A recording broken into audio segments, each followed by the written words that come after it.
space above Belderon didn't care what it witnessed. It had been witnessing things for 4 billion years.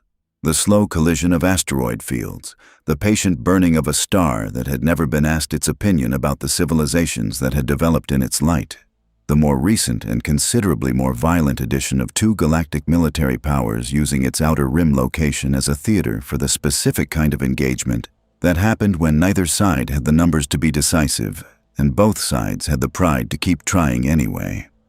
3 Venator-class star destroyers pressing against a separatist formation of Munificent-class frigates and Recusant-class destroyers. The exchange of turbo-laser fire painting the void in colors that the void accepted with the same indifference. It accepted everything. The fold distortion opened without warning at the engagement center. Not at the edge, not in the space between the 2 formations where a cautious arrival might have been possible. At the center, the specific geometric point that a navigation system failing in the final seconds of a fold jump would select if the jump had been running toward this coordinate set and had lost precision control in the last fraction of a second before emergence. The distortion was visible to every sensor in the engagement zone simultaneously, registering as an energy signature that the Republic's tactical systems had no classification for, and that the separatist systems classified incorrectly as a hyperspace emergence of unusual scale before the scale resolved into something that exceeded the classification. The SDF-1 Macross came through it like something that had been falling and had arrived. Not gracefully. There was nothing graceful about a fold jump gone catastrophically wrong, about the specific violence of a ship that had been moving through folded space at a velocity calibrated for a destination it had not reached, emerging at a velocity calibrated for that wrong destination, into a space that had not been prepared for it. The shockwave of the emergence knocked a Republic frigate 90 degrees off its approach vector and sent 3 separatist vulture droids tumbling end over end through trajectories that their programming had not been designed to manage. The SDF-1's damaged weapon systems did what damaged weapon systems did when a ship emerged from an emergency fold into a combat environment. They fired, not at a target, at the combat environment. The point defense batteries that had been stuck in active mode since the fold accident that had deposited them here discharged in the automated pattern of systems that were registering threat signatures from every direction simultaneously, which was accurate, as threat signatures from every direction simultaneously was precisely what the situation contained. And the discharges hit the nearest objects in their firing arcs with a specific democracy of weapons that had lost the targeting discrimination that transformed firing into shooting rather than simply releasing energy in directions. A Republic frigate took 3 hits on its port shields before the shields collapsed, and the 4th hit connected with the hull. A separatist Munificent class took 2 hits that its shields managed and 1 that its shields didn't.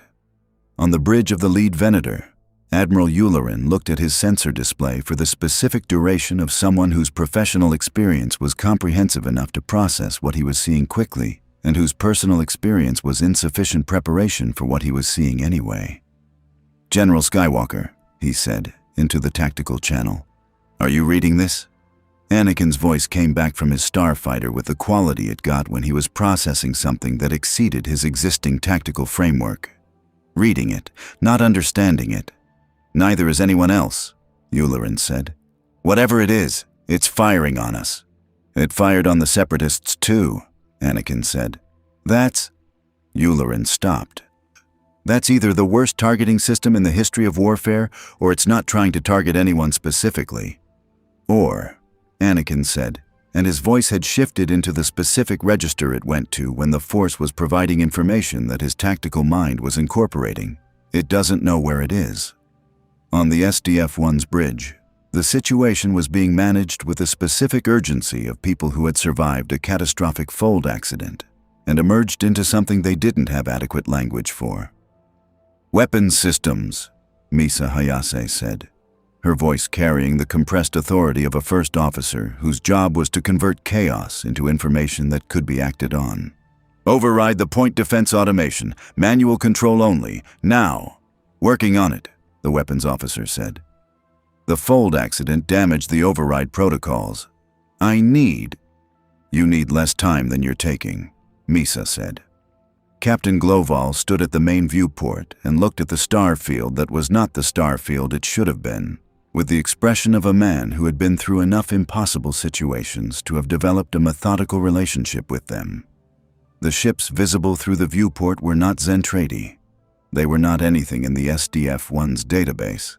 The specific visual language of their design was wrong for anything Earth's technology had produced or encountered. Two different design philosophies, two different formation geometries, and they were firing at each other as well as at the SDF-1, which was information. "We've emerged into someone else's war," he said. "Yes, sir," Misa confirmed. "Can we fold again?" "Fold drive is offline," the engineering channel reported.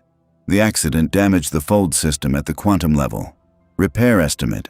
I don't have one yet. It's not a repair I've ever had to make." Gloval absorbed this. "Weapons system status.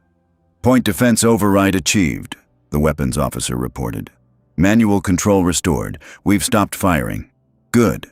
Gloval looked at the sensor display, at the two formations that had been engaging each other and were now both oriented toward the SDF-1 with the specific geometry of fleets that have found a new priority. "How many?" "Combined enemy." Using that word cautiously, sir. "Combined opposing force of approximately 30 capital-class vessels plus fighter complements," the tactical officer said. "Split approximately even between the two different design types. 30 capital vessels against one ship. One ship carrying 70,000 people. Battle stations," Gloval said. "Full defensive posture, and someone find me a way to communicate with those ships, because I would very much prefer to talk our way out of this than to fight our way out." The communications officer was already working. Had been working since the moment the fold completion had given her functional systems to work with, running through every frequency band that the SDF-1's communication architecture could access, broadcasting identification data and intent signals on all of them simultaneously, with the specific hope of someone casting a very wide net in the knowledge that they didn't know what kind of fish they were fishing for. What came back was noise. Not hostile noise, not jamming, just the specific noise of communication systems that were built on entirely different technological principles, encountering each other across a gap that the translation software Misa was running couldn't immediately bridge because the translation software had been built for Zentradi, which was at least a language whose existence the SDF-1 knew about. "We can't talk to them," the communications officer said. "Keep trying," Misa said. "Every frequency, every protocol, try everything." In his starfighter above the engagement zone, Anakin Skywalker extended his force awareness toward the impossible ship. This was not standard tactical procedure. It was not anything that the Jedi Code had a specific protocol for. It was Anakin doing the thing Anakin did when a situation exceeded conventional assessment, reaching past the conventional and into the source of information that conventional assessment couldn't access. What he found stopped him mid-maneuver. People. Tens of thousands of people. Not a battle fleet's crew. Not the specific psychic texture of military personnel in a combat environment, which was a texture Anakin knew as well as he knew his own breathing. The texture of a city. Families. Children. People who were terrified in the specific way that civilians were terrified when the military vessel protecting them was in a battle. The fear of people who understood that their survival depended on others and who had no ability to influence the outcome. He pulled back from the force reach with the specific abruptness of someone who has touched something that required immediate revision of every assumption they'd been operating on. "Snips," he said, into the channel where Ahsoka was flying wing. "You feel that?" Ahsoka's voice came back after a 2-second pause that meant she'd been reaching too. "There are civilians on that ship, Sky Guy." "Thousands of them," Anakin said. "So it's not a weapon," Ahsoka said. "It's a city," Anakin said. "Someone put a city in a warship, and then the warship ended up here." He pulled his starfighter into a wide arc away from the engagement's primary exchange. "Yularen, I need you to hold fire." "General Skywalker, my orders." "Your orders were written before we knew what that ship was," Anakin said. "Hold fire." "I'm going in." "Going in," Yularen repeated. with the tone of someone who had served alongside Anakin Skywalker long enough to know that this phrase covered a range of activities that the military regulations had not specifically authorized, and that Skywalker was going to do regardless of that.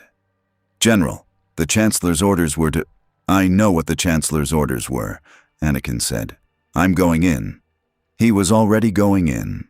The approach to the SDF-1 was the specific experience of approaching something at close range that the sensor data had been describing at a distance, and that the distance had failed to make real.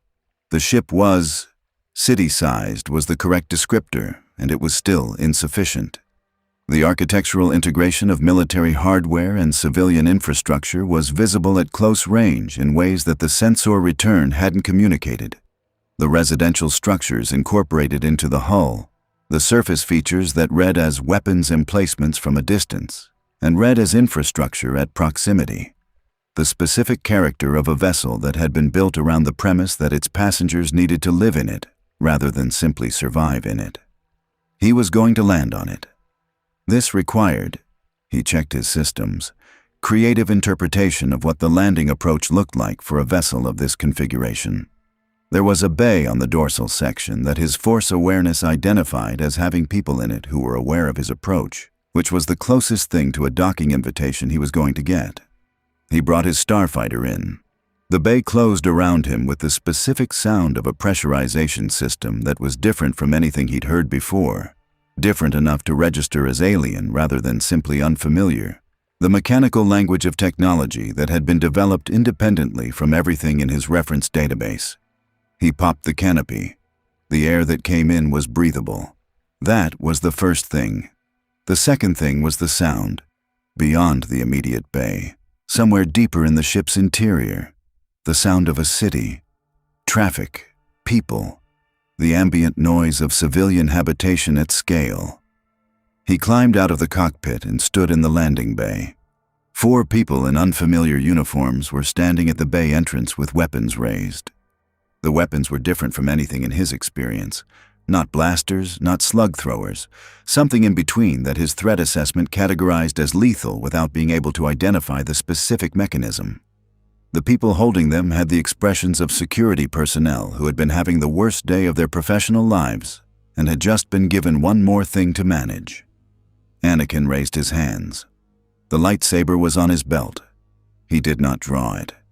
He had considered whether arriving with it active would establish authority or escalate a situation that was already too escalated, and had concluded the latter.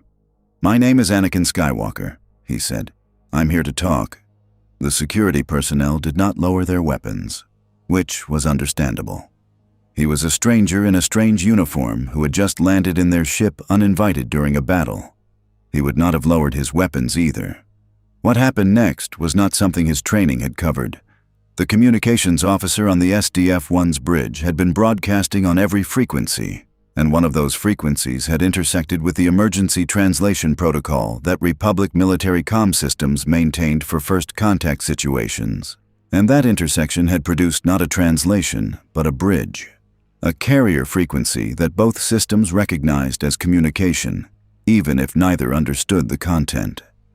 Misa had been watching the bridge frequency since it appeared and had made the decision that the decision required.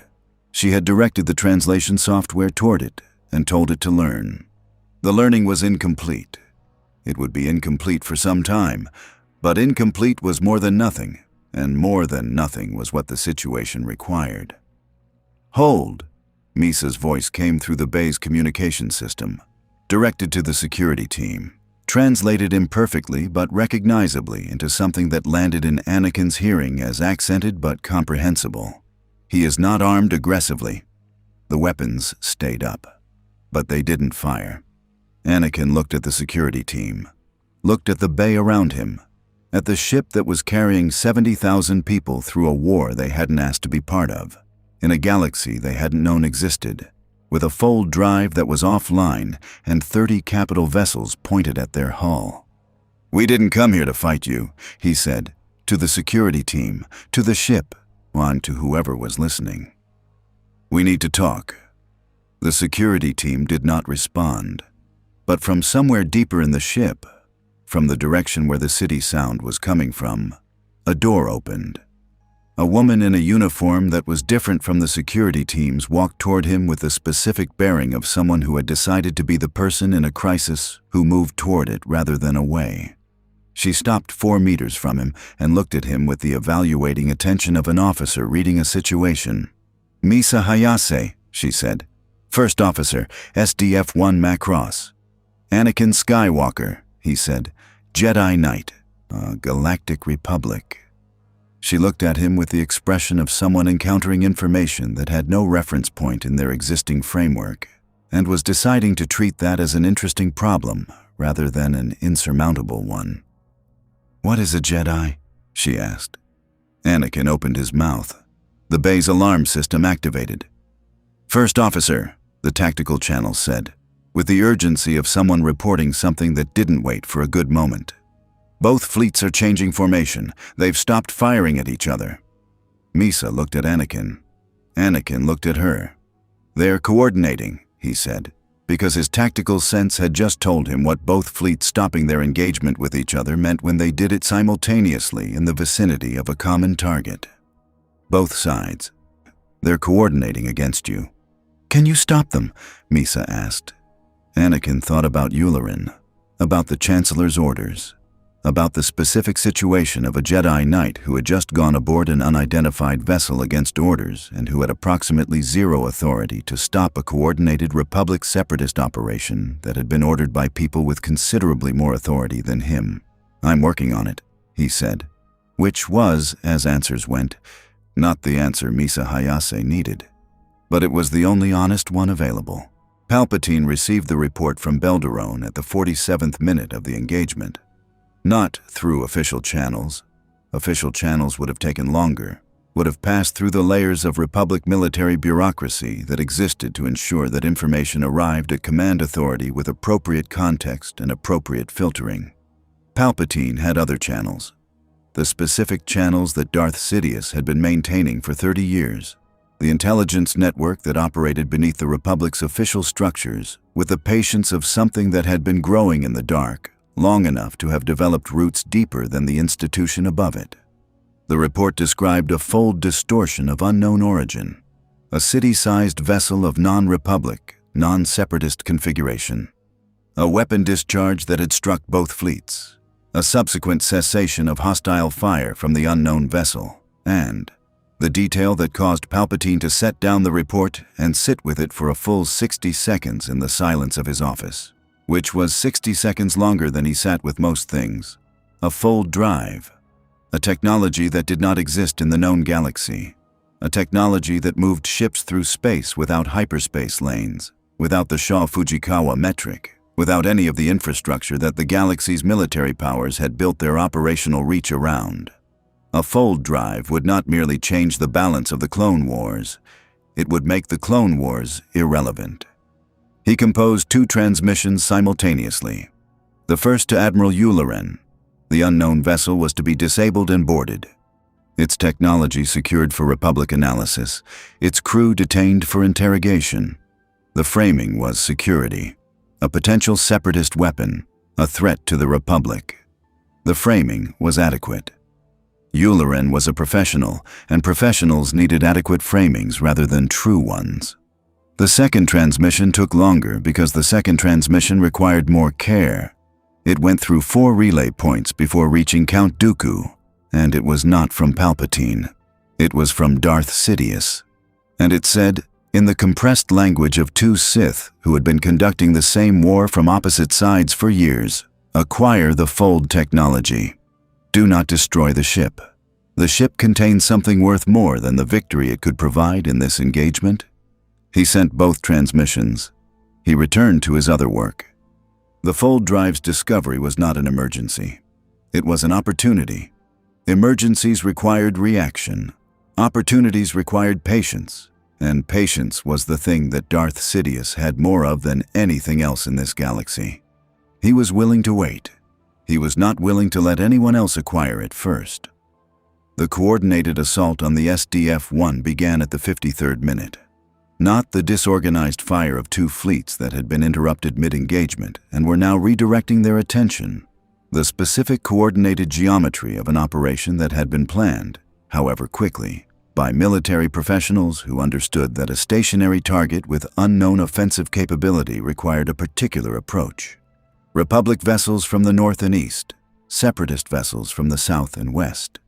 The geometry of an encirclement that left the SDF-1 no clean vector for maneuver. Global read it on the tactical display with the expression of a man confirming what he had already suspected. "They've stopped fighting each other," he said. "Yes, sir," the tactical officer confirmed. "To fight us," Global said. "Yes, sir." "Wonderful," Global said, without any inflection that suggested he found it wonderful. "Fighter complement status. Skull Squadron ready, sir. All Valkyrie units at launch readiness." "Launch them," Global said. "Defensive posture. Nobody fires first, but if they fire first..." "We respond," the tactical officer said. "We respond," Global confirmed. The Valkyrie launch sequence was the sound of Skull Squadron going to work. The specific sound of variable fighter craft moving from bay to space with the urgency of pilots who had been trained for exactly this, and who had been waiting in their cockpits since the fold accident had deposited them in this impossible situation, burning with the specific energy of people who had something to protect and were finally being given the means to do it. Hikaru Ichijo took point. His first 30 seconds in the Star Wars galaxy's combat environment were the 30 seconds of a pilot reading a new operational space, absorbing the fighter types, the formation patterns, the specific tactical language of engagements that had been shaped by different technological assumptions than the ones his training had been built on. Clone pilots in ARC-170s, and vulture droids with the mechanical consistency of mass-produced combat systems. Both types moving toward the SDF-1 with the coordinated geometry of an encirclement that was closing faster than the Valkyrie complement could address if it tried to meet it at the perimeter. He made a decision. "Skull Squadron," he said into the flight channel. "We're not going to the perimeter, we're going to the choke points." "What choke points?" Lieutenant Maximilian Sterling asked from his wingman position. "We don't know this engagement zone." "Look at the geometry," Hikaru said. "Both sides are converging on a center point. They're not coordinating directly, they're just both going to the same place, which means there are two angles where their respective formations create a pinch point. Clone fighters from the northeast, droids from the southwest. If we hit those pinch points, we disrupt both advances without engaging either fleet's main force," Sterling finished. That's good. "Thanks," Hikaru said. "Doesn't mean it'll work." "Doesn't mean it won't," Hikaru said, and pushed his Valkyrie into the acceleration that the northeast choke point required. The clone fighter formation that was moving toward the northeast pinch point encountered Skull Squadron's arrival with the specific confusion of military pilots encountering a new element in an engagement they'd been briefed on. 4 Valkyries, swept-wing aircraft moving at combat velocity with weapon systems active, nothing in the ARC-170 pilot's threat database. No specific classification for what they were looking at. One of the clone pilots made the call that the clone pilots had been conditioned to make when an unidentified contact entered an engagement zone during an active operation. He fired. Hikaru broke right with the specific economy of a pilot who had been breaking right under fire for long enough to have stopped thinking about it and started simply doing it. The shot passed through his previous position. He rolled, acquired, and fired back. Not at the clone fighter, at the space between the clone formation's lead elements and the element immediately behind it. The specific shot designed to disrupt a formation rather than destroy its components. The clone formation broke. Not because the shot damaged anything, it didn't. Because breaking is what fighter formations did when an unexpected contact fired into their geometry. And because the survival instinct and the training both said, break first and assess second, and because Hikaru had been counting on that. "Skull 3, he said on the flight channel. "Southwest choke point." Sterling's acknowledgement came with the sound of someone already in motion. Then something happened that neither the clone pilots nor the separatist droids had seen before, and that Hikaru had been waiting for the right moment to deploy. He transformed. The Valkyrie's transformation sequence in space combat was a different experience than in atmospheric combat. The mechanical reconfiguration of a variable fighter into Batroid mode produced a different relationship with the engagement's geometry when there was no gravity to manage, and the 20-foot humanoid form moving through the space between the clone formations dispersed elements with the specific agility of something that existed between the categories of fighter and mecha and had been designed to exploit the space between. The clone pilot's response was complete tactical paralysis for approximately 2 seconds. 2 seconds was enough. In those 2 seconds, Hikaru repositioned, identified the formation's command element, and placed himself between it and the SDF-1's primary hull, with the specific intention of someone who was not trying to fight a fleet, but was trying to make a fleet think about whether fighting was the direction it wanted to go. The command element's lead pilot opened the communication channel, not to fire, not to maneuver, to transmit. CT-7891 to Fleet Command. The enemy fighters, they're changing shape. I repeat, they're changing shape. Request clarification on engagement protocol. On the Venator's bridge, Yularen received this transmission and looked at the tactical display with the expression of someone who had been managing extraordinary situations for years and had just been introduced to a new category of extraordinary. Changing shape, he said. Yes, Admiral, the tactical officer confirmed. Sensor return is consistent. The fighter configuration has been replaced by a humanoid configuration of approximately the same mass. It's the same object. That's not, Yularen started. No, sir, the tactical officer agreed. It's not. The Separatist Tactical Command was having a parallel experience with Sterling's transformation at the southwest choke point, and the droid tactical intelligence running the same classification attempt and arriving at the same result. Unknown configuration, no engagement protocol. Suspend operation pending clarification. The encirclement had stalled. Not broken, stalled. 30 capital vessels still surrounding the SDF-1 with weapons charged and orders to advance. But stalled, the operational momentum interrupted by the specific effect of encountering something that the engagement plans hadn't accounted for, and that the pilots executing those plans were not prepared to address without guidance from commanders who were themselves not prepared to address it. Gloval watched the stall on his tactical display with the expression of a man who had bought time and was calculating what to do with it. First officer, he said. The man in our landing bay. Jedi Knight Anakin Skywalker, Misa said. The translation bridge is stable enough for limited communication. He says he can stop this. Can he? Gloval said. I don't know what a Jedi is, Misa said. But he came aboard during an active engagement with his weapon holstered and his hands up. That tells me something. It tells me he's either very brave or very stupid, Gloval said. In my experience, those are frequently the same thing, Misa said. Gloval almost smiled. Get him to the bridge. Anakin had spent the 14 minutes since Misa's departure from the landing bay in the specific occupation of someone who had been detained without being officially detained. The security team had not arrested him, had not restrained him. It had simply maintained their position between him and the interior of the ship with the professional consistency of people who had been told to hold a position and were holding it. He had used the 14 minutes to reach out through the Force toward the ship's interior. What he found was a city, an actual functioning city, inside a warship with a specific psychic texture of civilian habitation at scale. Market vendors with the anxiety of people who didn't know if their stalls would still be there tomorrow. Children who were frightened but children, with the specific resilience of young people who hadn't yet learned how afraid they should be. An elderly couple sitting in what felt like a small apartment, holding each other with the specific tenderness of people who had been through enough hard things together to have developed a complete trust in the holding. 70,000 people, living here, in this ship, in this war they hadn't asked for. He thought about the Chancellor's orders, about the Republic's operational directive to disable and board, about what boarding an enemy vessel meant when the enemy vessel contained 70,000 civilians who were already terrified. He thought about what Padme would say. He didn't have to think very hard. The security team parted. Misa was back. Captain Gloval will see you, she said. I need to explain something before we walk. All right, Anakin said. "The people on this ship are not military," she said.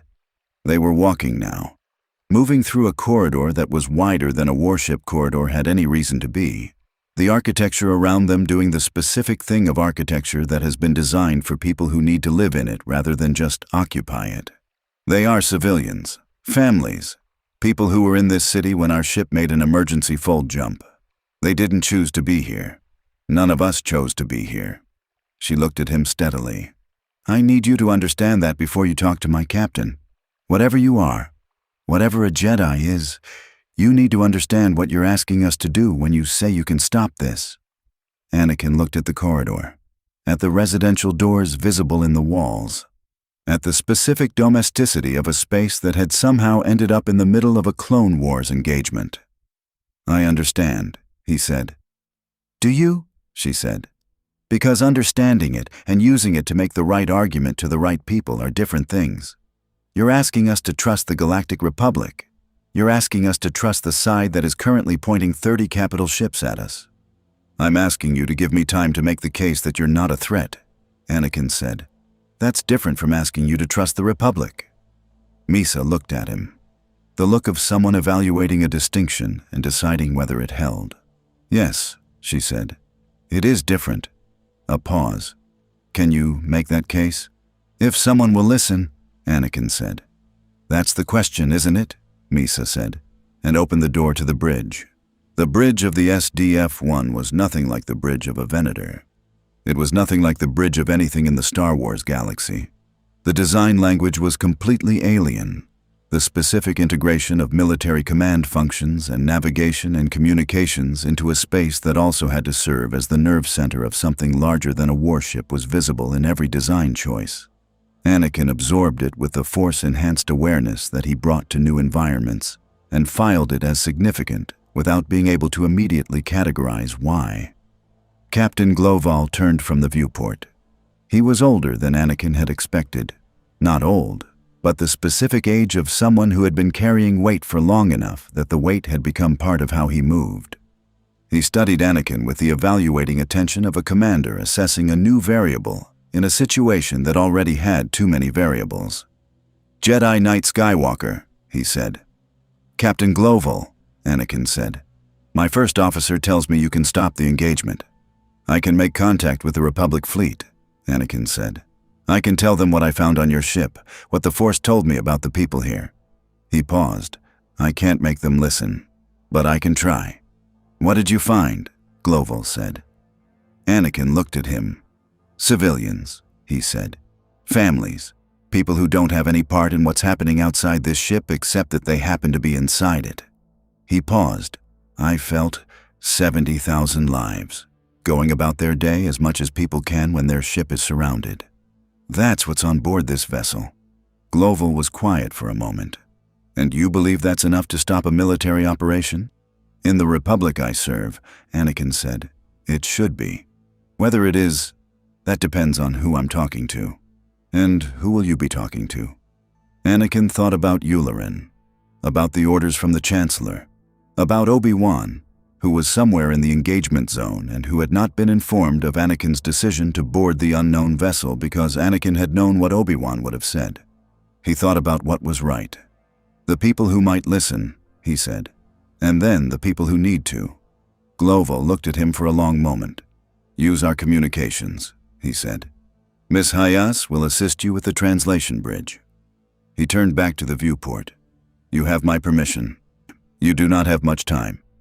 Anakin moved to the communications station. Outside the SDF-1, the stalled encirclement was beginning to move again, the 30 capital vessels having received their second wave orders from commanders who had processed the transformation report and had decided that unknown was not a reason to stop. It was a reason to continue faster. The operational window that Skull Squadron's choke point disruption had created was closing. Anakin opened the Republic channel. "This is General Skywalker," he said, into the translation bridge. "To all Republic vessels in the Belderon engagement zone, stand down. I repeat, stand down. The unknown vessel is not a hostile. It contains 70,000 civilians. I am aboard it. Stand down and await further orders." The channel was quiet for 3 seconds. Then, Yularen's voice. "General Skywalker, the Chancellor's orders. Override my order if you want to," Anakin said. "But understand that when you override it, you're ordering an assault on a civilian population, and I am going to make sure that is on the record." A pause. "Yularen, I know you. You know me. I'm not wrong about this." A longer silence. "Holding position," Yularen said finally. "But General, this is temporary, and the Separatists aren't holding." Anakin looked at the tactical display that Misa had put on the forward screen. At the Separatist formation, still advancing, its droid commanders uninterested in the Republic's internal communications. "I know," he said. "Give me 2 minutes." He opened the Separatist frequency. The Separatist frequency, unlike the Republic frequency, did not have an officer on the other end who had served alongside Anakin Skywalker and had developed a professional relationship with his judgment. What it had was Count Dooku. "General Skywalker," Dooku said, with the smooth authority of someone who had not been surprised by this development, because Dooku was never surprised by developments that he had been waiting for. How unexpected. "Count Dooku," Anakin said, "the ship you're advancing on is carrying technology that will win this war," Dooku said, "which is why we intend to acquire it. Your presence aboard does complicate things, I admit." "There are 70,000 civilians on this ship," Anakin said. "There are often civilians caught in military situations," Dooku said. "That is the nature of war, General. Surely you've learned that by now." Anakin's jaw set. "Stand down your advance," he said. "I think not," Dooku said pleasantly. "But I do appreciate the call. It tells me exactly where you are." The channel closed. The Separatist formation resumed its advance. Anakin turned from the communication station to find Gloval already at the tactical display, reading the advancing formation with the expression of a man who had known this was the likely outcome and had been planning for it while hoping he was wrong. "Your 2 minutes are up," Gloval said. "I know," Anakin said. "And we're still surrounded," Gloval said. "I know," Anakin said. "What now?" Gloval said, not with anger, with the genuine inquiry of a commander assessing a new variable. Anakin looked at the tactical display. At 30 capital vessels. At the SDF-1's fighter complement, visible as deployment icons at the ship's perimeter. At the Valkyries, whose transformation capability had bought the first window of time. "Now," he said, "we find out what this ship can actually do." Gloval looked at him. "That," he said, "is a question I've been hoping someone would ask." He turned to his tactical officer. "Fortress mode," he said. "Begin transformation sequence." The SDF-1's external hull began to move. Fortress mode transformation was not a subtle event. It was the specific opposite of subtle. The deliberate reconfiguration of a 3-kilometer city ship into a combat configuration that made the city ship's previous form look like a rough draft. The external hull elements moving with the mechanical deliberateness of systems that had been designed for exactly this, and were executing it with the specific confidence of machinery that had been tested enough times to know it worked. Arms extended from the SDF-1's primary hull. The chest cavity opened to reveal weapon systems that the defensive configuration had kept internal.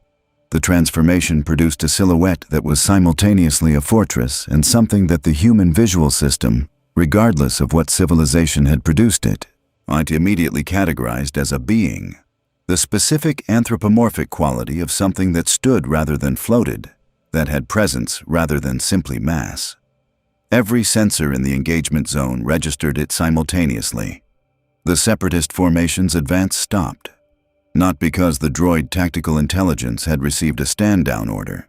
The droid tactical intelligence was still operating on its acquisition directive, but because the acquisition directive's execution parameters included a threat assessment function, and the threat assessment function was currently running the fortress mode silhouette through every classification algorithm it had, and returning the same result on every pass. Unknown. Unknown meant pause. Unknown meant transmit to command for guidance. Unknown meant that the advance had stalled for the second time in the same engagement. And stalls were time, and time was what Global had been trying to buy since the fold accident had deposited them in this impossible situation. On the Republic side of the engagement, the stall was produced by something different. Yularen was watching the fortress mode transformation on his tactical display, with the specific expression of someone whose professional experience was comprehensive and whose current experience was exceeding it. Beside him, his tactical officer was running the same classification algorithms with the same results. Around him, and the Venator's bridge crew had the collective expression of people encountering something that their training had not prepared them for, and that their training's absence had not prepared them for not being prepared for. "It's transforming," the tactical officer said. "I can see that," Yularen said. It looks like, I can see what it looks like," Yularen said. He opened the fleet channel. "All Republic vessels, hold position. Weapons at standby." He paused. "And someone get me General Kenobi." Obi-Wan had been in the engagement zone's outer perimeter when Anakin's transmission had come through, flying the kind of careful observation circuit that he flew when Anakin had done something that required monitoring without appearing to be monitored. He had been doing this for 11 years. He was very good at it. When Yularen's request came through, he was already heading toward the SDF-1. Not toward the SDF-1 directly, toward the space above it, the specific approach vector of someone who wanted to read the situation before committing to an approach. The Force was giving him more information than his sensors were, and what the Force was giving him was complicated in the specific way that complicated things were when they resisted simple classification. The people on that ship were not dark side. They were not Sith, not separatist agents, not any configuration of threat that the Force's warnings about darkness would have produced. They were afraid, determined.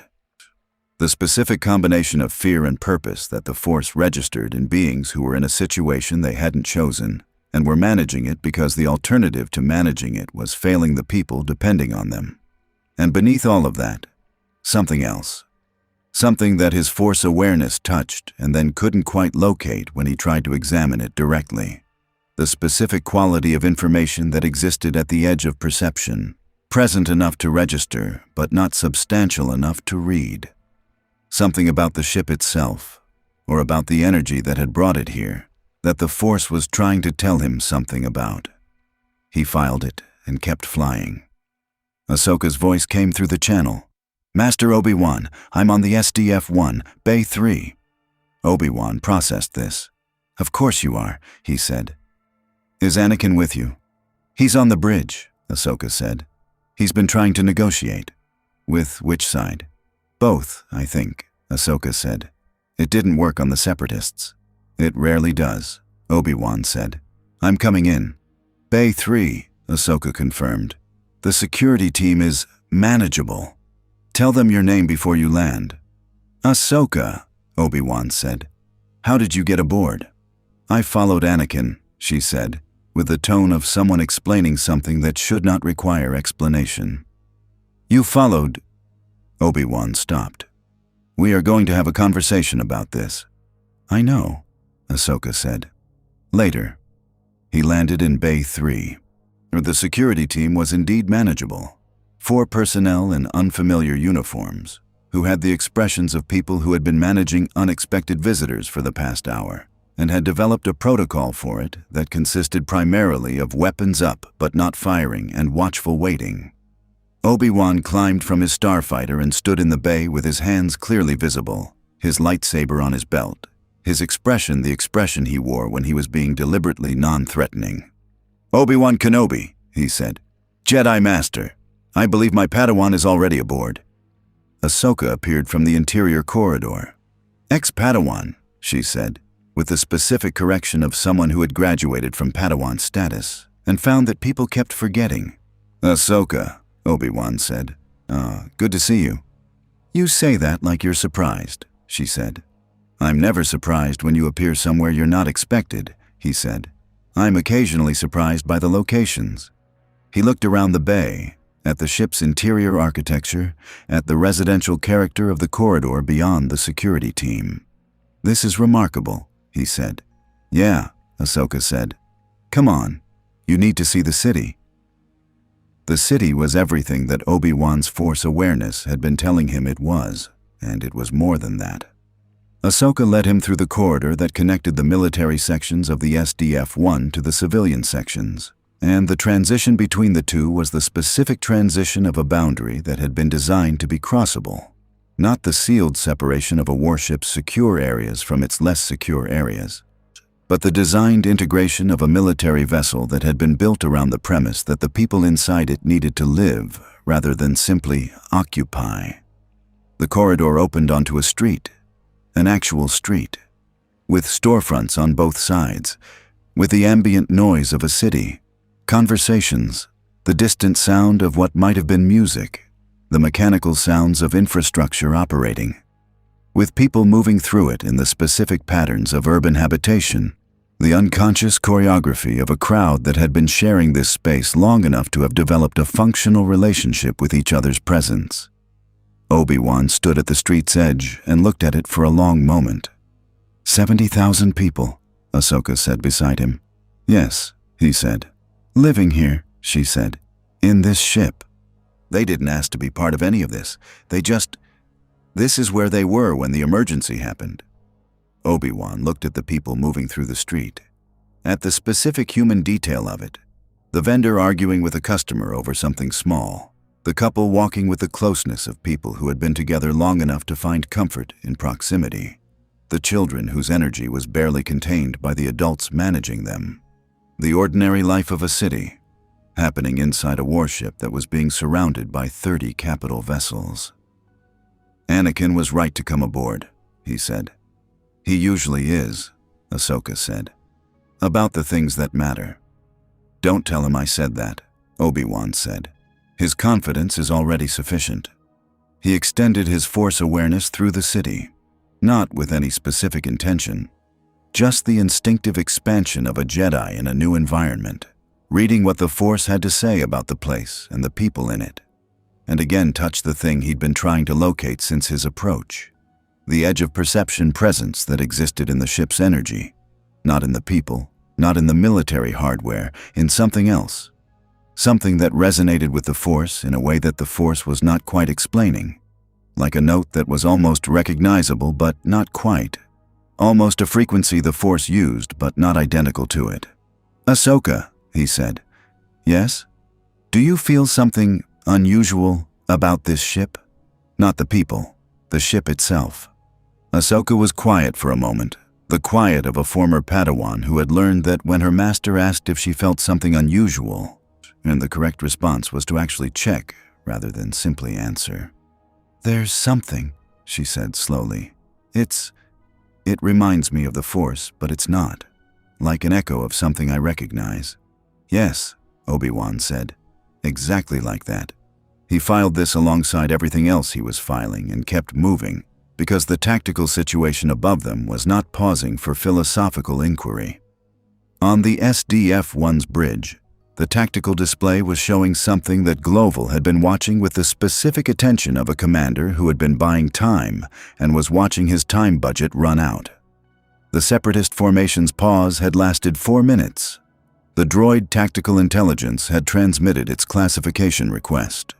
The Separatist command had processed the fortress mode configuration against whatever references they had available, and had arrived at the conclusion that unknown configurations, however impressive, were not a reason to abandon a militarily sound acquisition directive.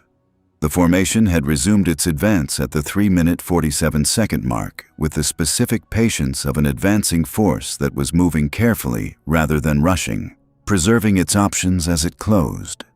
The Republic formation had held longer, Yularen's professional caution and Anakin's transmission giving it more pause than the droid intelligence had experienced. But holding had its limits when the Chancellor's orders were explicit, and the Separatist advance was providing the specific political cover of we couldn't allow them to acquire it first. Yularen had opened the channel to Anakin 7 minutes ago. General, I cannot hold this indefinitely. The Separatist advance— I know, Anakin had said. I'm working on it. You said that before, Yularen had said. I'm still working on it, Anakin had said, with the tone of someone who did not appreciate the reminder. He was standing beside Misa at the tactical display now, looking at the closing encirclement with the expression of a Jedi Knight who had run out of diplomatic options and was performing the specific assessment of someone who had never been fully comfortable with diplomatic options anyway, and was returning to his area of strength. "The main cannon," he said to Gloval. "What does it do?" Gloval looked at him. "It ends conversations," he said. "That's what I need," Anakin said. "You need to end conversations," Gloval said. "I need to create a pause large enough to have a different conversation," Anakin said. "One that isn't happening under fire. The main cannon creates that pause." Gloval was quiet for a moment. "There are 30 capital vessels out there," he said. "If I fire the main cannon, you fire it at empty space," Anakin said. "Across the encirclement, not at anyone, a demonstration." He looked at Gloval steadily. "In my experience, a demonstration of capability that doesn't produce casualties is the most effective argument available when the alternative is producing casualties." Gloval looked at him. At the tactical display. At the 2 closing formations and the civilian city behind him, and the 70,000 people going about their lives with the specific determination of people who had decided that ordinary life was worth maintaining, even when extraordinary things were happening around it. "Target the space between both formations," he said. 3 degrees above the engagement plane. "Sir," the weapons officer said. "Empty space," Gloval said. "Fire." The SDF-1's main cannon charged in the specific way that main cannons charged when they had been designed to deal with things considerably more formidable than Venators and Munificent-class frigates. The rising harmonic of a weapon system building to an output that the ship's own internal systems categorized as requiring the ship's structural management architecture to prepare for the recoil. The charge cycle lasted 11 seconds. Then it fired. The beam that crossed the engagement zone above Belderon moved at a velocity that made turbo-laser exchanges look like they were happening in slow motion. A concentrated discharge of energy that hit the space between both formations and produced, in that empty space, an explosion that both tactical systems registered as equivalent to a capital ship going critical. Not the heat and shrapnel of a vessel destroyed. The specific energy release of a weapon discharging at a power level that none of the ships in the engagement zone could match individually. The advancing formations stopped. Every ship, both sides, simultaneously. The communication channels, which had been running continuous tactical traffic during the encirclement, went quiet in the specific way that channels went quiet when everyone on them was doing the same thing at the same time, processing what they had just seen and arriving at the same conclusion.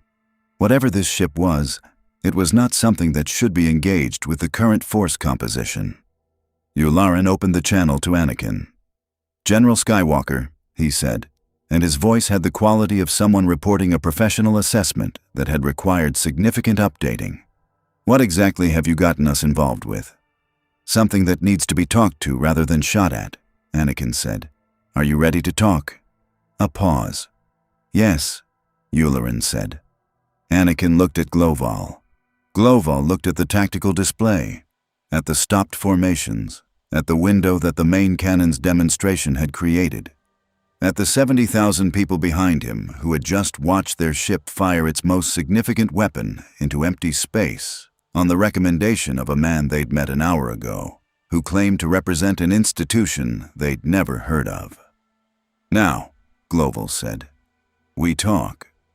The communication session that followed was unlike any diplomatic engagement in the Clone Wars history, primarily because it involved 3 parties, all of whom had excellent reasons not to trust the other 2, one of whom was operating through an imperfect translation bridge, and one of whom was a ship full of civilians who had been having an argument about whether to trust either of the other parties since the moment they'd arrived. Misa managed it. This was, Anakin would reflect afterward, and the moment he understood what the SDF-1's most effective weapon actually was. Not the main cannon, not the Valkyrie complement, not the fortress mode transformation that had stopped 2 fleets cold. Misa Hayase, first officer, standing at a communications station on a ship surrounded by 30 hostile capital vessels, conducting a multi-party diplomatic negotiation across a language barrier through an imperfect translation bridge, with the specific precision of someone who had been doing this in various forms her entire career and who had understood, from the first minute of Anakin's arrival, that the conversation was more important than the canon. She established 3 principles, and she established them within the first 4 minutes of the session. First, the SDF-1 had not chosen to arrive in this galaxy. The fold accident was verifiable through their ship's log, which she was transmitting to both parties in full. Second, the SDF-1 would not surrender its technology, its ship, or its civilian population to either party. This was not negotiable. Third, the SDF-1 was declaring neutrality. It had no interest in the conflict it had arrived in the middle of. It intended to repair its fold drive and leave. She said all 3 of these things with the specific calmness of someone who had thought them through before saying them, and who was not performing calm, but simply was it, which was harder to argue with than any amount of performed certainty. Yularen received the 3 principles with the professional consideration of an admiral who was simultaneously managing his own chain of command's orders and his own professional assessment of the situation.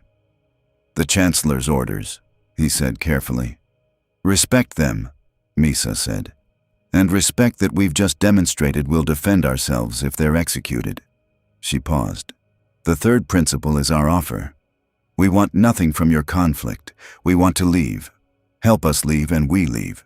Try to stop us leaving and we demonstrate the main canon in a less empty section of space." It was not diplomatic language. It was accurate language. Anakin, standing beside her at the communications station, had the expression of someone watching a master class in a skill he'd been told he needed to develop. The Separatist channel, which had been open since the main cannon's firing, Dooku apparently deciding that a demonstration of that magnitude warranted his personal attention, was quiet for a long moment after Misa's 3rd principle. Then Dooku said, "Neutrality is a position that benefits one side or the other depending on timing, First Officer. In this case, your neutrality benefits the Republic. Our neutrality benefits us," Misa said, "which is why we're taking it." Another pause.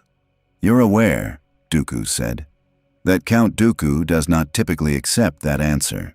"You're aware," Misa said, "that the SDF-1 doesn't typically care what Count Dooku accepts." Anakin made a sound that was not quite a laugh and was definitely not appropriate to the moment. Dooku closed the channel, which was not agreement. But it was not an immediate resumption of the advance, either, and in the current situation, not resuming was the functional equivalent of a pause, and pauses were what they needed.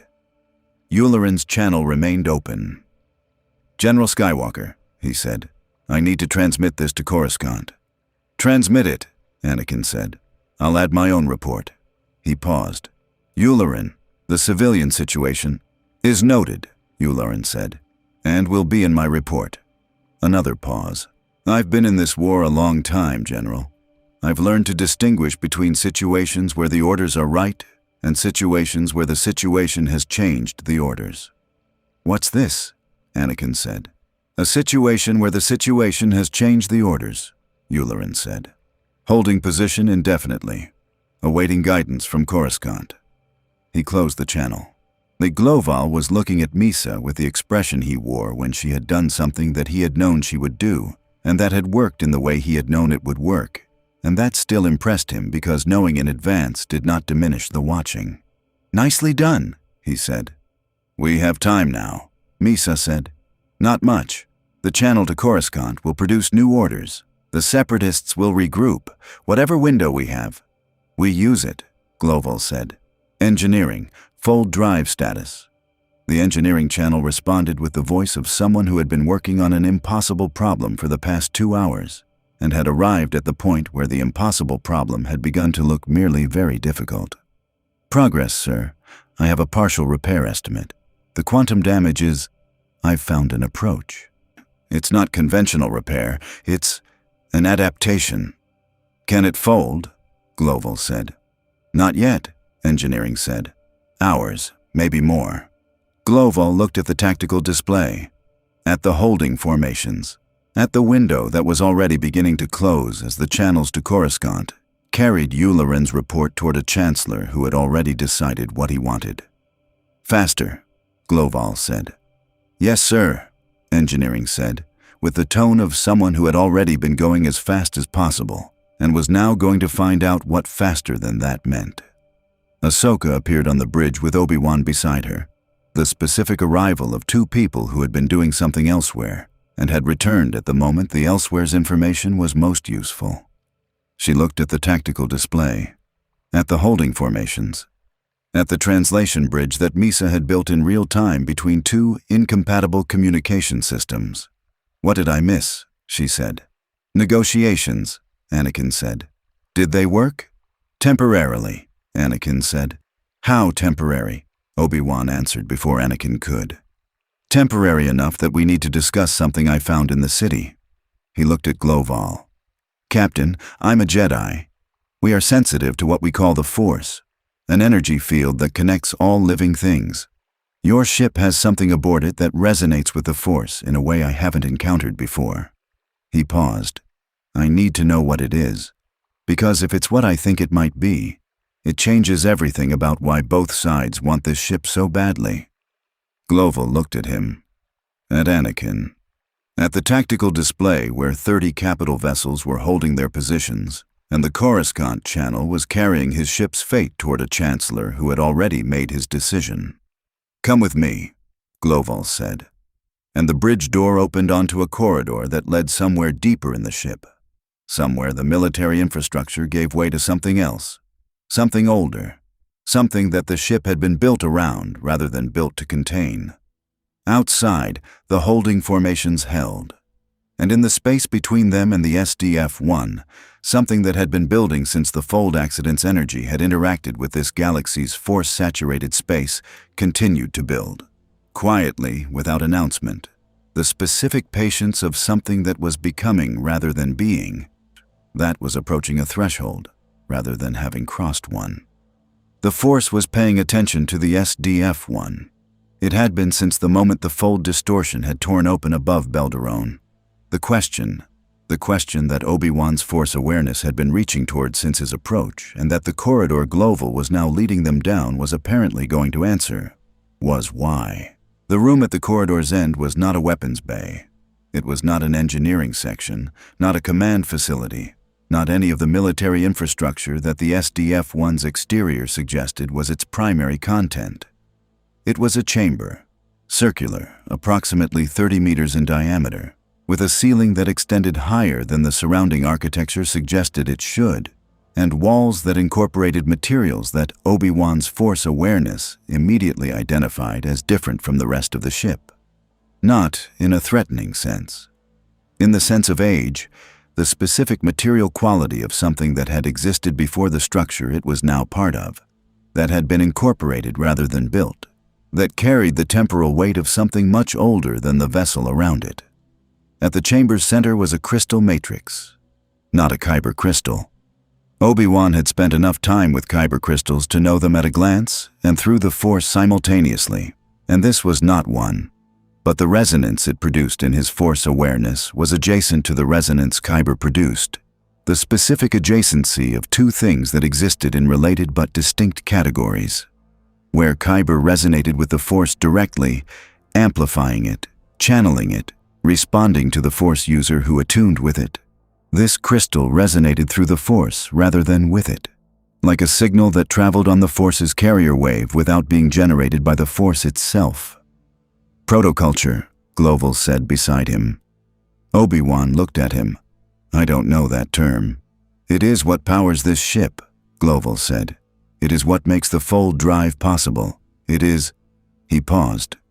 And the pause had the quality of someone choosing words for something they understood deeply, but had never fully needed to explain to someone with no reference point for it. It is the fundamental energy of our technology, the source from which everything we've built originates. It resonates with the Force, Ahsoka said, standing beside Obi-Wan with her Force awareness extended in the same direction. But it's not the Force. No, Obi-Wan agreed. It's something else. Something that exists in a similar register. He looked at the crystal matrix. How old is it? Older than our civilization, Gloval said. Older than any record we have. Obi-Wan extended his awareness toward it fully, not the careful partial extension of initial contact, but the complete reach of a Jedi Master who had decided that the information available here was worth the exposure of a full reach. What came back was not information in the conventional sense. It was impression, the specific way that very old things communicated through the Force, not in data, but in the weight of their existence, the accumulated presence of something that had been here long enough to have developed its own relationship with the space it occupied. The protoculture matrix had been in proximity to the Force before. Not in this galaxy, not in the Star Wars galaxy, not in the space above Belderon or anywhere in the Republic's charted territory. But the impression of Force proximity was there, buried deep in the temporal weight of the crystal's existence. A contact from so long ago that the Force's memory of it was less a specific event than a category. The category of this thing having touched that thing once, in the deep past, before the civilization that now powered its ships with it had existed. "Obi-Wan," Anakin said, from the chamber's entrance. He had followed them down the corridor and had been standing at the threshold with the expression of someone who was receiving Force information and was processing it alongside tactical information and finding the combination significant. "You feel that?" "Yes," Obi-Wan said. "The Force knew this ship," Anakin said, "before it arrived." "Not this ship," Obi-Wan said. "This." He indicated the Matrix. "Something in this has been in contact with the Force before. Long before." "What does that mean?" Gloval said, and Obi-Wan turned from the Matrix. "I don't know yet," he said. "But I know that it means Palpatine's interest in this ship is not only about the fold drive." He looked at Anakin. "A Chancellor who secretly wants control of everything in this galaxy, finding something aboard this ship that resonates with the Force's oldest records." "He doesn't know," Anakin said, "about the protoculture. He only knows about the fold drive. The intelligence report would have been about the fold distortion, the technology. If he learns about this," Obi-Wan said carefully, "his interest will become considerably more personal." The chamber was very quiet. Gloval looked at the crystal matrix, at the thing that had been powering his civilization's technology for generations, that he had never fully understood and had never needed to fully understand, because it worked, and working was what mattered. With the expression of a man discovering that something he had taken for granted had implications he hadn't anticipated. "What do we do with this information?" he said. "We keep it in this room," Obi-Wan said. "For now." The captured transmission arrived on the SDF-1 40 minutes later through a channel that Ahsoka had been running, a secondary monitoring function of her communications gear, tuned to the separatist command frequencies that she had been tracking since boarding, the specific professional habit of a former Padawan who had learned that the most useful intelligence was usually the intelligence that nobody was trying to provide you. The transmission was fragmented, partial, interdecoded through a cipher that Ahsoka's systems had been working on since she'd identified the encrypted frequency. What arrived was incomplete. What was complete was enough. Dooku to an unidentified recipient. The fold distortion signature has been transmitted to the relevant party. Acquisition directive remains primary. However, new intelligence suggests the vessel carries something beyond technological value. The Force resonance detected by our sensitive assets indicates possible Sith artifact aboard. She read it twice. Then she took it to Obi-Wan. Obi-Wan read it once, then looked at Anakin, then back at the transmission. "Palpatine sent the fold distortion data to Dooku," he said. "That's what it says," Ahsoka confirmed. "Palpatine is manipulating both sides," Obi-Wan said. He said it with the specific quality of someone confirming a conclusion they had been approaching for years and had just arrived at from a direction they hadn't expected. He wants both fleets pressing the SDF-1. He wants the pressure sustained until acquisition is achievable. He doesn't care which side achieves it. He'll control whoever does. "And now he thinks there's a Sith artifact aboard," Anakin said. "There isn't," Obi-Wan said. "But the protoculture's Force resonance read as one to whatever separatist sensitive is in that fleet." He looked at the transmission, "which means Dooku will push harder, and Palpatine will encourage it. We need to tell Gloval," Anakin said. We need to tell Gloval carefully, Obi-Wan said. The situation requires honesty, Anakin said. Someone has been playing both sides from the beginning. Gloval deserves to know that the war he's been caught in the middle of has a puppeteer. Obi-Wan looked at him for a long moment. Yes, he said. He does. They told him in the bridge. Misa was present. The key bridge staff were present. Gloval listened to Obi-Wan's summary of the transmission with the complete attention of a commander receiving intelligence whose implications were significant and whose response would determine what came next. When Obi-Wan finished, the bridge was quiet for a moment. Someone on your side engineered this conflict, Gloval said. Someone with significant influence over both sides, Obi-Wan said. Yes, and he wants the fold drive. And whatever he believes the protoculture is, Obi-Wan said. He's wrong about what it is, but he believes it's a Force artifact of significant power. That belief will drive him. Gloval looked at the tactical display, at the holding formations. Still holding, but the Coruscant channel had been open for 37 minutes now, and Coruscant's response time on priority transmissions was considerably less than 37 minutes, which meant the response was being prepared rather than being sent, which meant the response was being prepared by someone who was considering it carefully.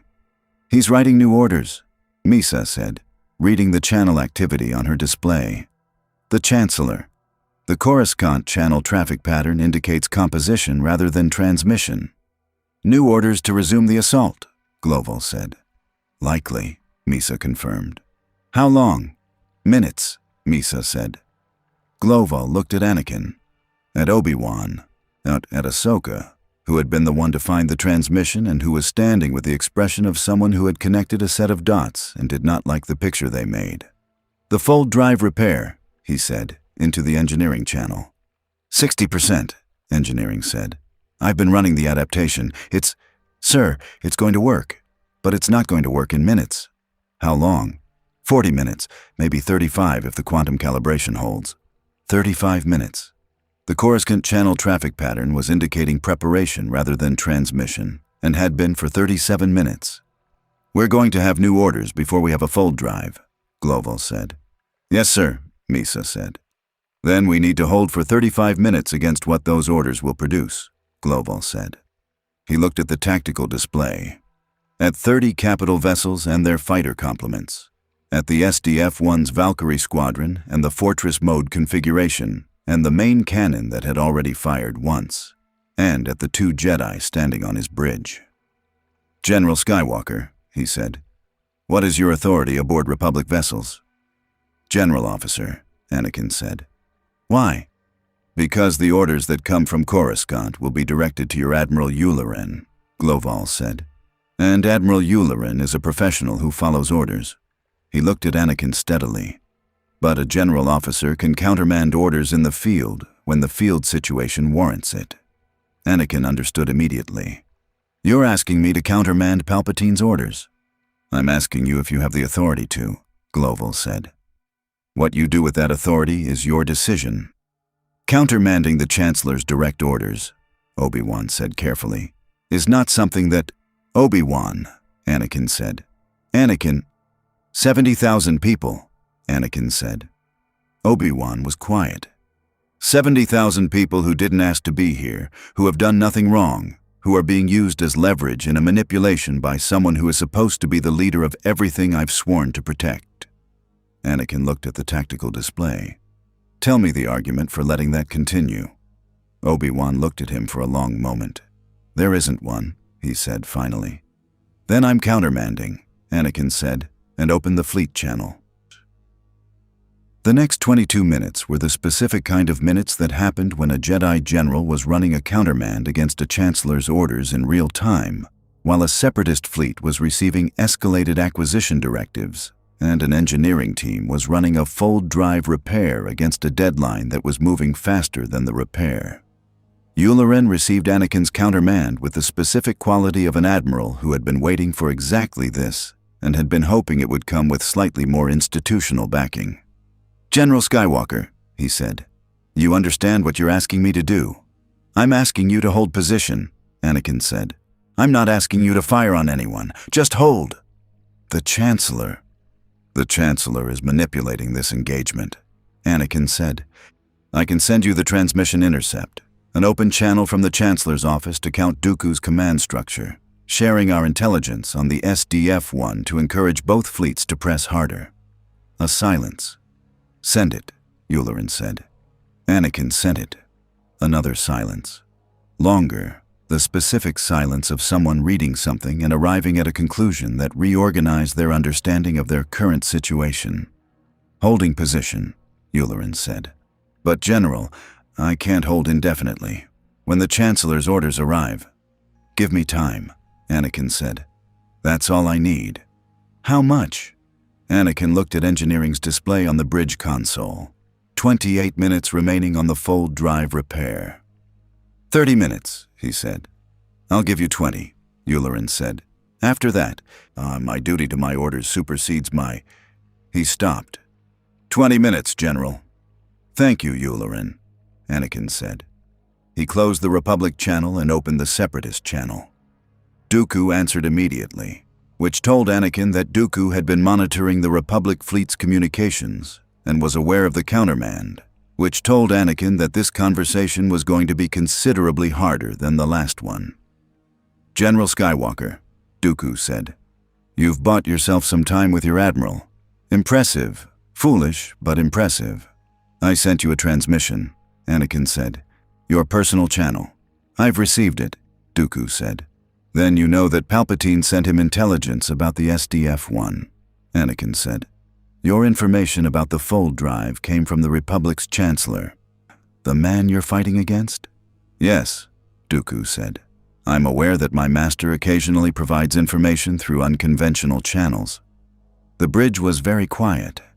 Anakin processed the word master for 0.8 seconds. Say that again, he said. I think not, Dooku said. But I will say this. The information your Chancellor provided was accurate. The fold drive is real. The vessel is worth acquiring. Whatever game he is playing with both sides, and he is playing one, I assure you, the acquisition remains worthwhile. A pause. Stand aside, General. Let us take the ship. We will treat the civilians humanely. You'll weaponize their technology, Anakin said. Yes, Dooku said. We will, as will your Republic if they acquire it first. Another pause.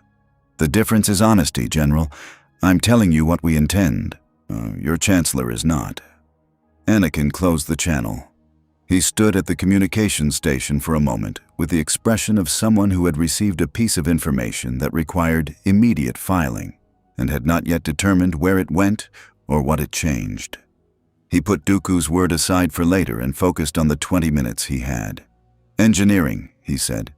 23 minutes, sir, Engineering said. The quantum calibration is holding.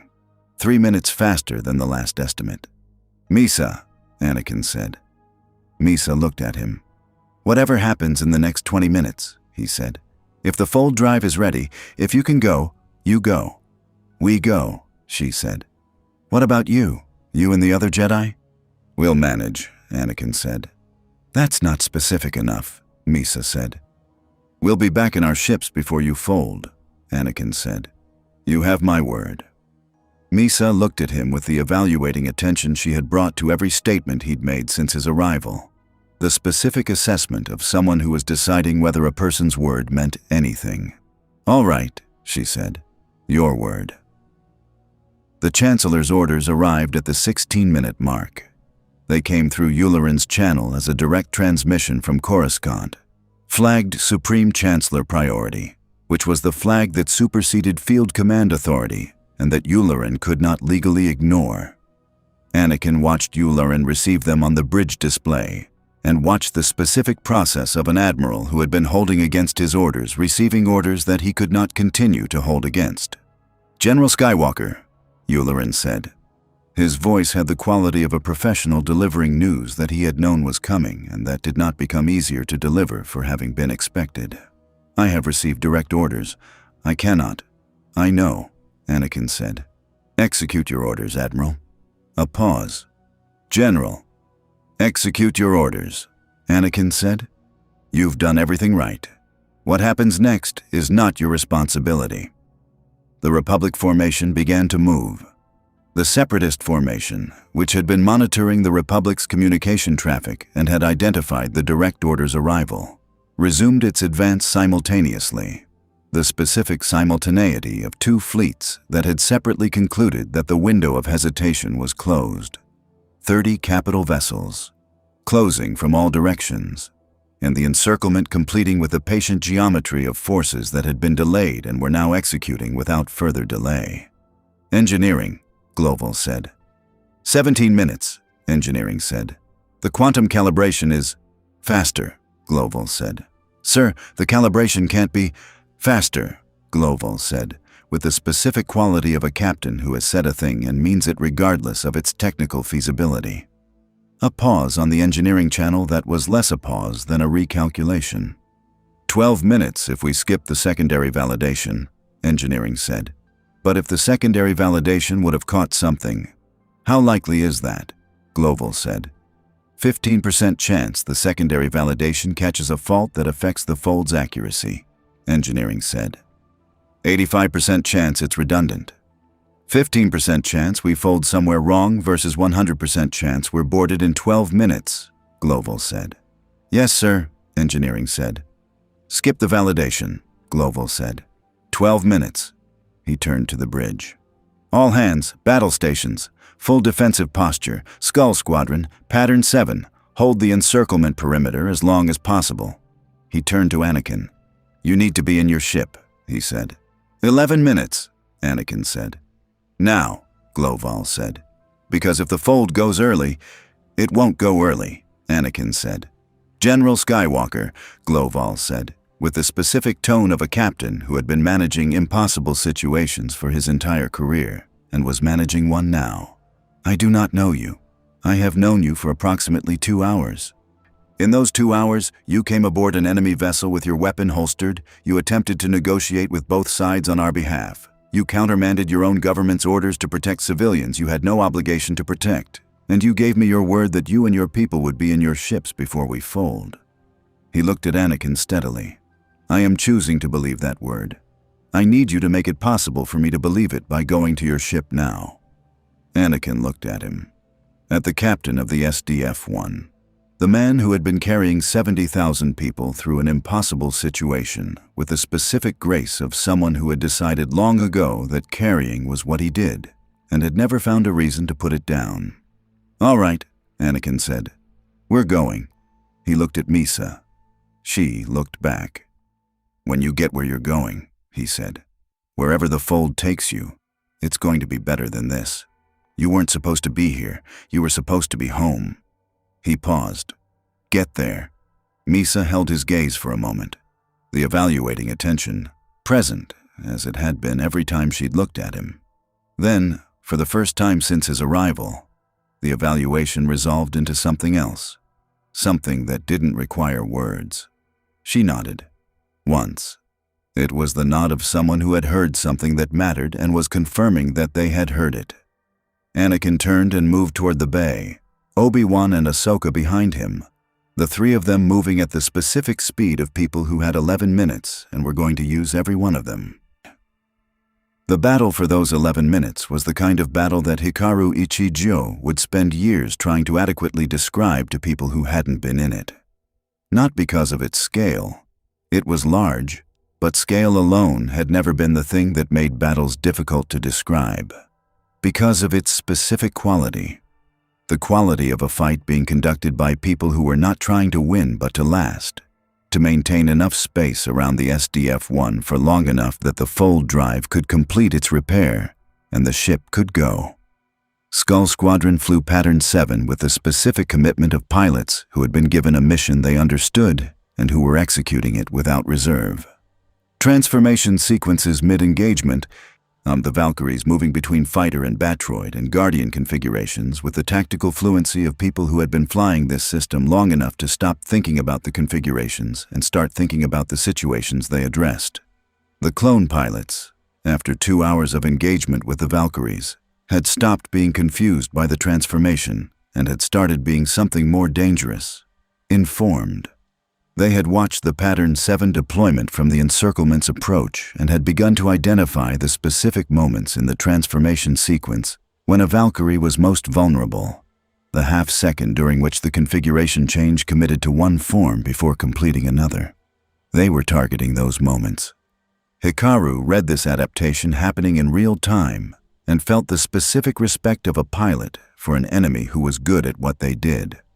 He adjusted his transformation timing, making the vulnerable windows irregular rather than predictable, the specific counter-adaptation of someone who had been doing this long enough to have reserves of technique available when the first layer was being countered. The Separatist droids had no adaptation to run. They were running their programming, which was sophisticated and responsive, but was not learning. They were the easier half of the problem. The Republic clone pilots were the harder half. "Sky Guy," Ahsoka's voice came over the combat channel. She was in her own fighter, the borrowed Republic craft that she'd flown into the engagement zone, and running interference on the encirclement's northern element. "Full drive status?"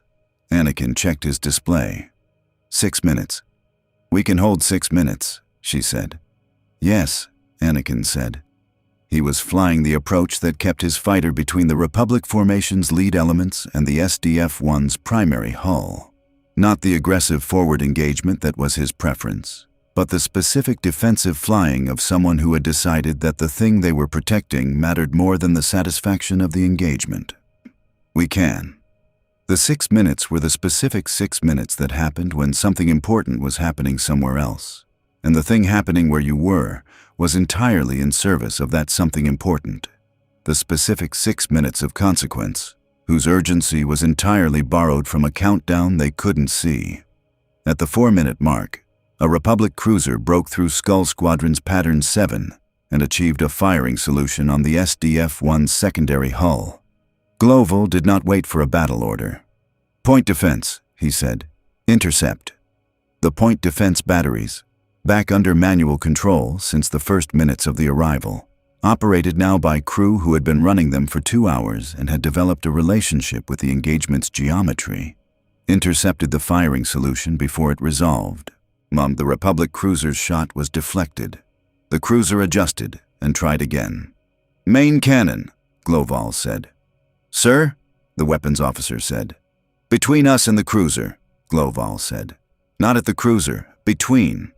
The main cannon fired.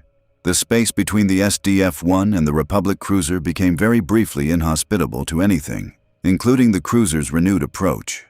The cruiser broke off. 2 minutes, engineering said, on the bridge channel. "The fold is ready." "All Valkyries," Gloval said, into the flight channel. "Return to bays, now." Hikaru heard the order and felt the specific relief of someone who had been holding a position that needed holding and had been told the holding was done. "Skull Squadron, break and return," he said. "All units. Immediately." The Valkyries broke their engagement pattern simultaneously and turned toward the SDF-1's bays with the urgency of pilots who had a deadline they could not miss. Anakin watched them go on his tactical display. "Obi-Wan," he said. "Ahsoka, break off." "Breaking," Obi-Wan confirmed.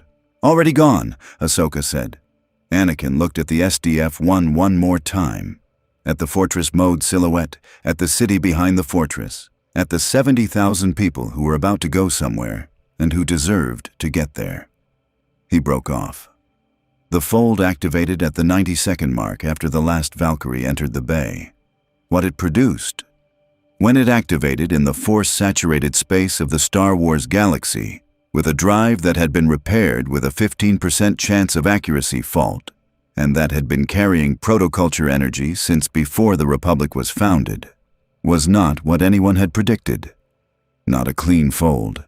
Not the specific departure of a vessel moving through folded space to a calculated destination.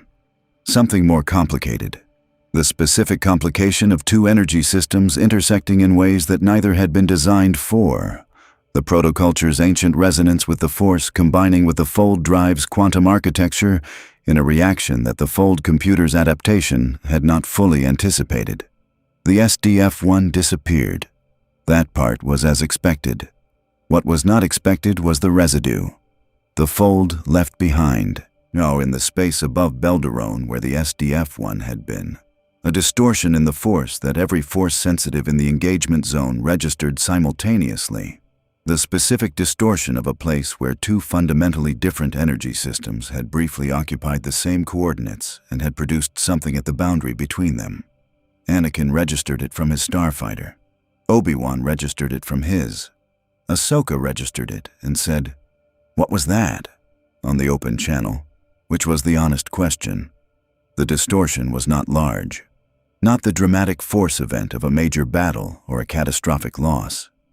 More like the force equivalent of a door that had been briefly open and had closed, leaving behind the impression of having been open. An impression of something ancient that had touched something present and had moved on. The Force, Obi-Wan thought, settling into his cockpit with a specific stillness of meditation in the immediate aftermath of something significant, was paying attention to the SDF-1. And the SDF-1 was gone. Somewhere. The accuracy fault probability was 15%. He hoped it was in the 85. The engagement zone above Belderon held the specific aftermath of a battle that had produced no decisive outcome. Debris, energy dissipation, two fleets that had been coordinating and were now not. The return to the mutual hostility that had been their default before the fold distortion had interrupted it. Yularen's channel opened. "General Skywalker." "Admiral," Anakin said. "The Chancellor's orders have been logged as executed," Yularen said. "I will note in my report that the target departed before the orders could be fully implemented." "That's accurate," Anakin said. "I will also note that General Skywalker's countermand was in effect at the time," Yularen said. "Also accurate." A pause. "Yularen," Anakin said. "Thank you." "Don't thank me," Yularen said. "Thank whatever fold drive engineering managed to pull off in 12 minutes, what should have taken days." Another pause. "Where do you think they went?"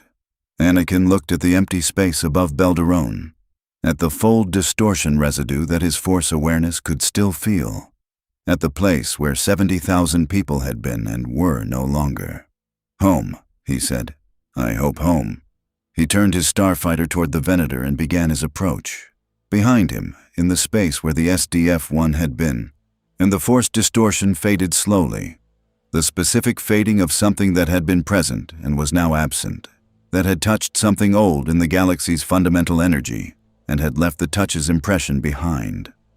On Coruscant, in his office, Palpatine received the final report from Belderon with the expression he wore when an operation had not produced its intended outcome, and when the operation's failure had provided information that the success would not have. He had not acquired the fold drive. He had not acquired the protoculture. Both had departed through a fold jump of uncertain accuracy. He folded the report and set it aside. And then he opened a different file, the sensor data from the fold's departure, the specific distortion signature that the engagement zone's sensors had captured in the moment of the SDF-1's exit. The way the fold energy had interacted with the force-saturated space of the Star Wars galaxy to produce a residue that was neither pure fold energy nor pure force, but something between them. Something that, with the right analysis, might tell him exactly where the fold had taken the SDF-1. And something else. Something that he was not yet prepared to share with anyone. The fold distortion had not simply sent the SDF-1 somewhere. It had altered something in its passage.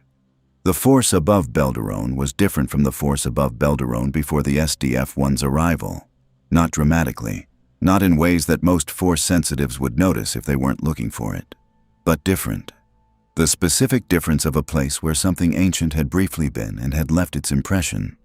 The protoculture had touched the force of the Star Wars galaxy, and the force of the Star Wars galaxy, in the way of all things that were touched by something significant, had been changed by the touching.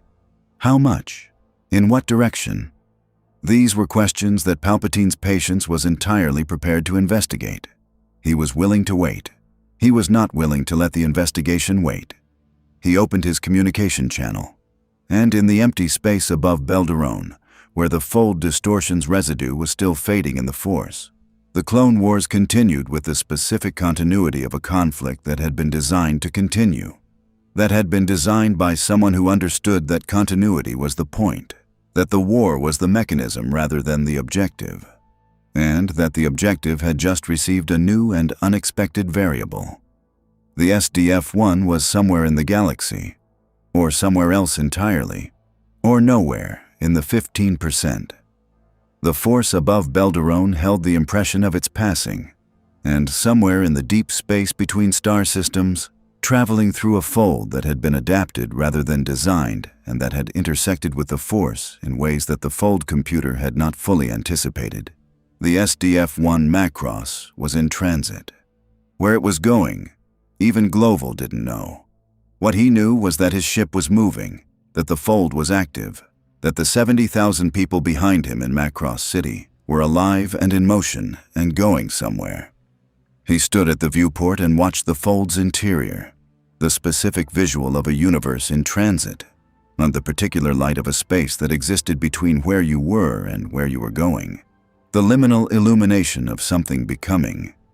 He thought about the Jedi who had come aboard with his hands raised, who had countermanded his government's orders, who had said, "Get there," he intended to,